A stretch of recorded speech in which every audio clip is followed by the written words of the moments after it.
Rational functions. Today we're going to practice identifying properties of rational functions. So let's take care of some key vocabulary first. Polynomial. Well, we know what that is, an expression with a non-negative, meaning positive, integer exponent. So look at these examples down here. Circle which ones you think are polynomials. Is A a polynomial? Well, we have an x squared, so that's great. That's an integer exponent. Oh, but we have a square root of x, so that's x to the 1/2 power, not an integer exponent. So nope. What about B? I see a square root again, but is it on my variable? No, so this one does count as a polynomial because all my variables have integer exponents. C, we have a negative exponent, not a positive integer exponent. That last one, yeah, D is a polynomial. I have that x squared and I have that x, and remember that just means we have an x to the power of 1. Both integer positive exponents, so we have a polynomial. A rational function is written as a function that's two polynomials being divided from one another. So like f of x equals p of x divided by q of x, where p of x and q of x are both polynomial functions. So which of these examples is a rational function? Well, which of them are a polynomial divided by another polynomial? Look at A. I've got 5 divided by x plus 1. That looks okay. But then I have this minus 2. So this could be rewritten as a rational function, but as it is right now, it is not a rational function. Okay, look at B. I just got 5 divided by x plus 1. We could call that 5x to the 0. That's a polynomial. And then x plus 1, that's a polynomial. So yeah, this one works out. And see, it's looking good. Polynomial divided by polynomial. Continuous graph. We've seen this before. This means we can draw an entire graph without picking up our pencil. So it means our graph has no jumps or breaks in it. A discontinuous graph. Well, this is a graph that does have a hole or a vertical asymptote on it, creating these jumps or breaks. With discontinuous graphs, we have two different types of discontinuities. We have removable, which means we have a hole in the graph, or we have non-removable discontinuity, which means we have vertical asymptotes. So if I look at these two graphs, I can see that the first one is removable discontinuity. You can kind of think about it as we could totally cover up and fill in that hole, making the graph continuous, right? So we say removable discontinuity. And then in the second graph, we have that clear jump in the graph. So we have this vertical asymptote separating the two parts of the graph. So that's non-removable discontinuity. I can't just fix that by filling it in. Well, let's remember where these discontinuities come from. Thou shalt not divide by 0. So anytime I'm dividing by 0, that either creates that hole in my graph or that vertical asymptote. So we can tell which type of discontinuity we have based on the function itself. Like looking at this first function here, I know that I can't plug in x equals -7 because that would cause division by 0. Math black hole, not a good thing. So what type of discontinuity is this? Since I can simplify that factor of x plus 7 by dividing it out, that creates a hole at x equals -7. Well, what's the exact location of that hole so that I could fill it and create that removable discontinuity? We take the simplified function, so now that I've divided out that x plus 7, I just have x minus 2 left, and I know that x can't equal -7, so that's the value I would plug in to find the location of the hole. So the location of the hole would be -7, -9. Well, what about vertical asymptotes? Let's look at this next function right here. We know that we wouldn't want to plug in x equals -3 because then I would be dividing by 0. And since there's no factor that would divide out that x plus 3, we know that this creates a vertical asymptote at x equals -3. Let's look at some rational function graphs. This first one looks very interesting. Kind of like a bird. Yep. All right, let's talk about domain and range. Well, if we're walking along that x-axis, I see the graph everywhere. So domain is all real numbers, but the range definitely looks restricted because if I'm climbing up that y-axis, the first time I get to the graph is at 0, and then it might be a teeny bit hard for you to see, but this actually doesn't go past 1. So this graph is squashed between 0 and 1 for its y values. We'll be talking a little bit more about how we know that it doesn't cross that y equals 1 line. Let's talk x and y-intercept. It looks like it touches the graph at the origin. So I know that that would be the x-intercept, but what happens when it's 0, 0? It's also the y-intercept. Now in this one, we learned that discontinuities occur when we are dividing by 0. But what happens with the denominator here? X squared plus 1 can't equal 0. So we subtract 1 and have x squared cannot equal -1. Well, guess what? No, it really can't. We'd go into imaginary land. So there aren't any discontinuities on this rational function. Be sure and write none so that we know that you know there aren't any. Let's look at our next graph. We know that it will have a hole because I can remove the x plus 2 divided by x plus 2. Well, where does that happen? When x is -2 is the problem. So x is -2 is a big problem. If I can remove it, it's going to be one of the holes. So I'm going to put -2 comma and pause because we're going to find the location of that hole as well. So the simplified version is y equals x plus 3. But remember, it's actually very important for us to put a little side note that we know that this has to be an equivalent statement to the original graph, so we have to say x can't equal -2. Other than that, we're okay. Well, now I see that all I have is the graph of a line with a hole, though. Let's find the location of the hole before we graph the line, because it's so easy to forget that there is a hole. Well, x can't equal -2. That means that it would occur, the location would be wherever -2 plus 3. Remember, you substitute into the simplified version, and so y would be 1. The location of the hole is at -2, 1. It's a good thing to do right away. Go and put the hole. Once I have the hole plotted so that I don't forget it, it's not too difficult to go ahead and plot the 0, 3, the y-intercept, and then the slope is 1, so up 1 over 1, and I have my line.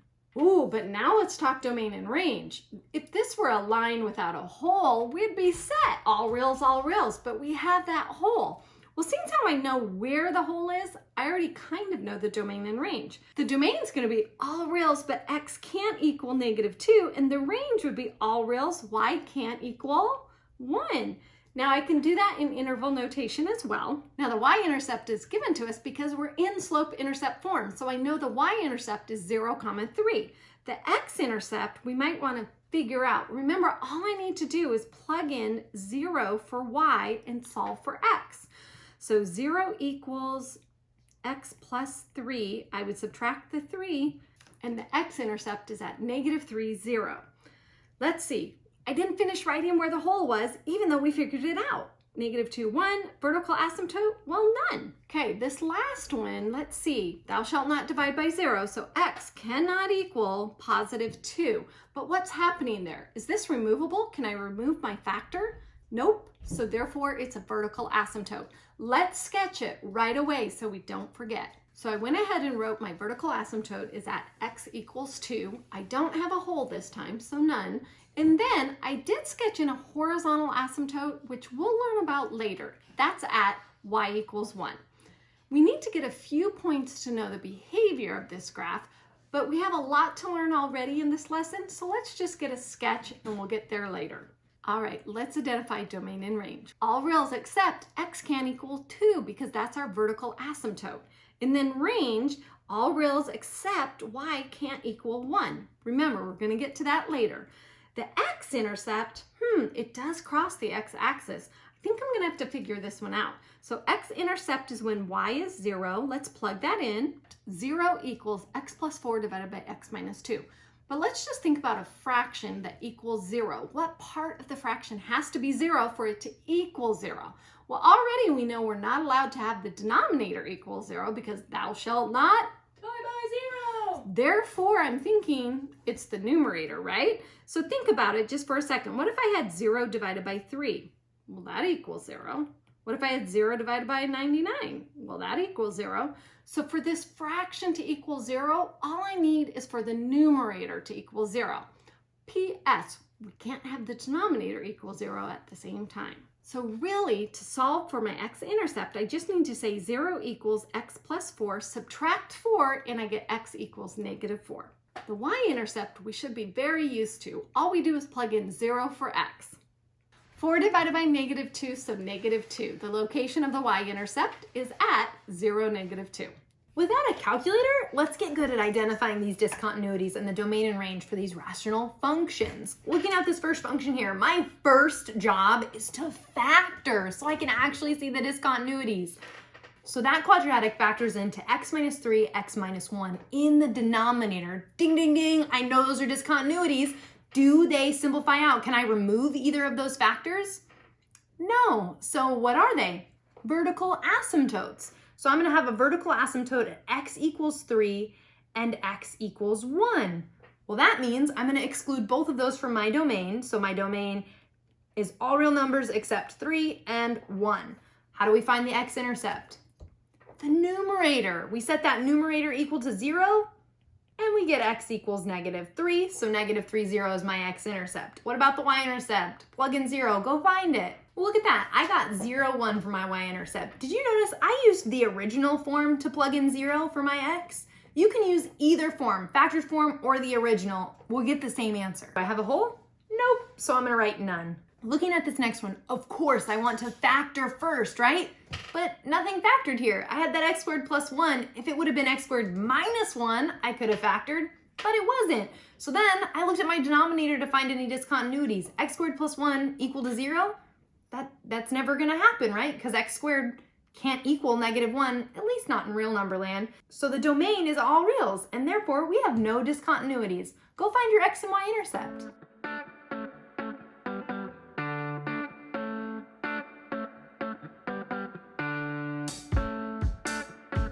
Looks like my x-intercept is 5, 0 when I set that numerator equal to 0, and then my y-intercept is 0, -5 when I plugged in 0 for x.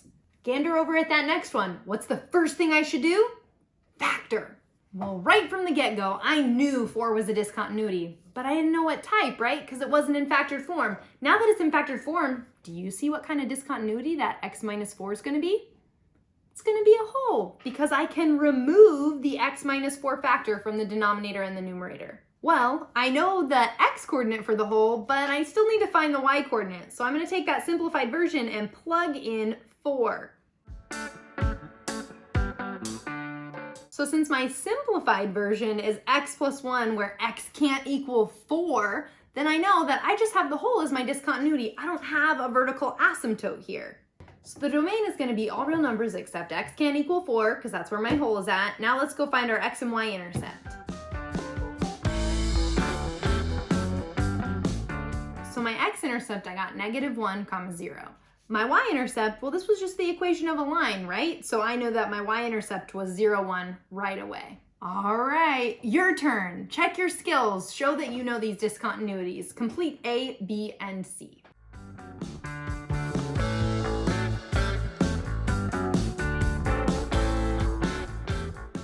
Check your answers here. Looking a little bit closer at B, did you notice we had a vertical asymptote and a hole in that one? Once I removed that x minus 2, I knew that created a hole at x equals 2. So then I could plug 2 into my simplified form and get -3/7. So the hole occurred at 2, -3/7.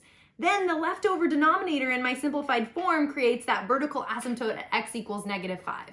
Remember, it's okay to write your simplified version, but you have to include that x cannot equal 2. In part C, did you get tripped up on that one like I did? I totally forgot to factor at the beginning. You have to factor first so that you can actually see that, oh my gosh, I can remove that x plus 1, creating a hole at -1, plug -1 back into my simplified form, and get the hole is at -1, -2. There wasn't a denominator left in my simplified version, so I did not have a vertical asymptote there. Now we get to learn about horizontal asymptotes. We figure this out using the degree of the numerator and the degree of the denominator. Do you remember what degree is? The degree is the highest exponent in a polynomial. So let's look at our first example. So we see the degree of the numerator is a 1 and the degree of the denominator is a 2. And we really want to think about this like, which one's stronger? As x's get really big, what's going to happen? Which one's growing faster? Well, the bottom will be this time because it's being squared. So for example, if x was 10, so on top you'd have a 10, on bottom you'd have 10 squared, 100. Now, what about if x was 100? Well, then x is 100 on top, but on the bottom, 100 times 100, oh my, 10,000. So I feel like we can see that the bottom is growing faster. That means it's stronger. So the bigger degree, the more strength. So let's talk about the parable of the cookie. So here we are, we have one cookie for one person, right? Numerator is cookie, denominator is person. 1 for 1, but guess I'm gonna share my cookie. Now we have a half a cookie per person, but you know what, Miss Ryan? There's a lot of students that might want part of our cookie, so let's share it with a couple of them. So like, yeah, okay. Okay, that's okay. So now we have 4 people and 1 cookie, so we'll all get a 4th. That's good. How are we gonna pick How which many kids do we have in class? Yeah. Okay, I guess we got to share it with more students. Well, so like all of them? let's see how many we can do. Okay, 1, 2, 3, 4. How many pieces do you have so far? 6. Okay, 8, 9, 10. Ooh, we have way more students than that. Okay, let's keep trying. Oh my gosh. Oh my gosh, this one cookie divided by so many people. Maybe I'm not gonna share. It's kind of becoming cookie dust. There's no cookie left, right? So what happens when you divide by a larger and larger and larger number? No cookie for you, no cookie for me, no cookie for Miss Ryan. That's the idea of 1 divided by very, very big. 1 divided by big, it really goes to 0. And would it have mattered if we would have had 3 cookies and we're dividing them amongst Miss Ryan and myself and all the students in the whole school? Does it matter? No, the overall idea is if you divide by a larger and larger number, it will tend towards 0, cookie dust. No cookie for you. Okay, so keep that concept in your mind because that's something I hope hooks for you so that you understand horizontal asymptotes. So in our first example, we have a degree of 1 in the numerator and 2 in the denominator. Which one's stronger? Yeah, the higher degree is going to be the stronger one. So the denominator is stronger. It's growing faster. And what do we know when the denominator grows bigger and bigger and bigger? Does it matter what we have in the numerator? Not after a certain point. Poof, no cookie for you. This tends to 0. Our horizontal asymptote is y equals 0, the x-axis. Take a look at the second example. This time, where's the power? Well, the degree of the numerator is 2, the degree of the denominator is 1, so which one's growing faster? The numerator. If we think about the cookies, that means we're going to have plenty of cookies to go around. It's just going to keep growing. Therefore, no horizontal asymptote. It doesn't level off.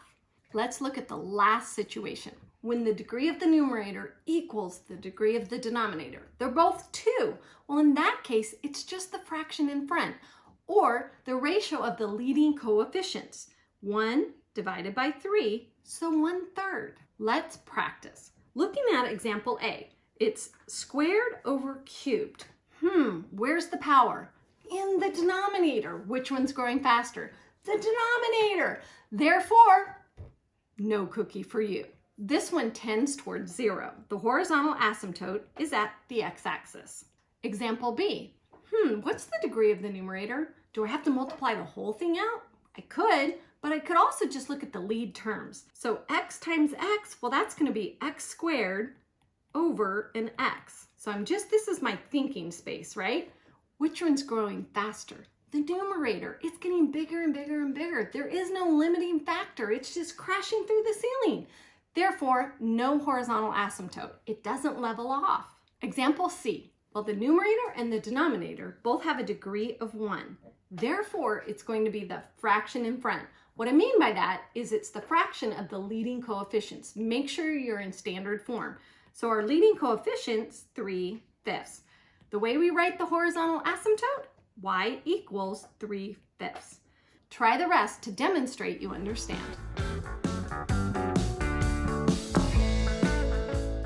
I like that first one because it was a tie, right? They were both degree 2 and it was just 4 over 1, so y equals 4. The second one, where was the power? In the denominator, and so I highlighted that in orange. That means no cookie for you. There's too many people. What's the last one? The power's in the numerator, therefore there's tons of cookies. There is no horizontal asymptote. Nothing levels off. Can we go buy some more cookies? Let's buy more cookies.